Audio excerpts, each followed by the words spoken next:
there's definitely, some pharmacy owners, I think, that have never really.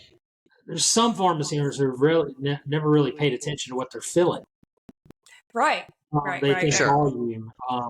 They're not paying attention that, I'm losing money on these. There's still pharmacies out there that do not pay attention to that. Mhm. Whatever reason. They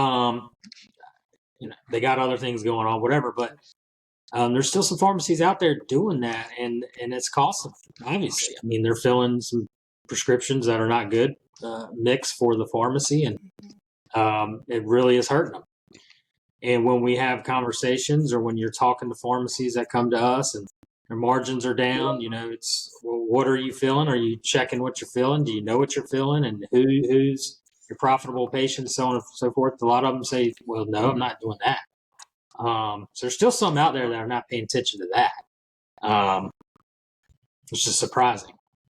Yeah, I think, obviously insurance plans and independent pharmacy, it's all about service, right? And a lot of times they've serviced the same patients for 10, 15, 20 Yep. years. And if they change plans, it may not be a good plan for the pharmacy, but they've had that patient forever, and they're going to accept the plan no matter what. Yep.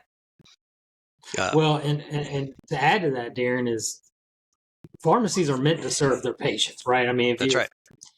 That's what they're there for. But now, with the change in the way the market is in pharmacy, you have to do what you never had to do before, which is you have to scrutinize every prescription. Mm-hmm.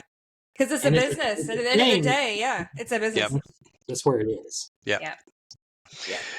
Darin, we talked about this already on the podcast, I think in prior episodes, but we've even got people that are, drilling down into family units to see kind of a net there. Like, maybe we lose on dad's prescription, but we make money on mom's and the kids. And so net, we can keep the whole family unit if we look at them as a whole and not prescription by itself.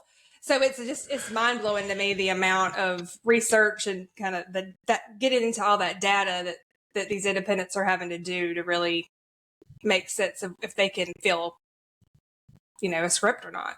Yeah. It's a lot. Well, and it's one of those where, it used to just be about filling prescriptions, right? That was what the pharmacy was there to do. And it's not like that anymore. And we run into so many pharmacists that are owning and working in their business on a daily basis, and they're there until 7 or 8 o'clock at night. And it's interesting. I talk a lot with pharmacy owners about being able to find the time to work on your business, not in your business. And it's for things like that. Like, you do have to be so in tune and so analytical about every single thing that you're doing on a daily basis. To make sure, because margins, when you're talking about losing 30 cents or $3 or making $1, like, you have to know where everything's going and coming from. Yeah. And then obviously scrutinizing everything you do about the way you buy. It's every piece. And then keeping your expenses low. Payroll, which I know we were going to talk about. That's another big one. And again, I just want to plug, to be able to know how you're operating and where you are with any of these numbers, is you have to have up-to-date real-time accounting. Just want to throw that in there.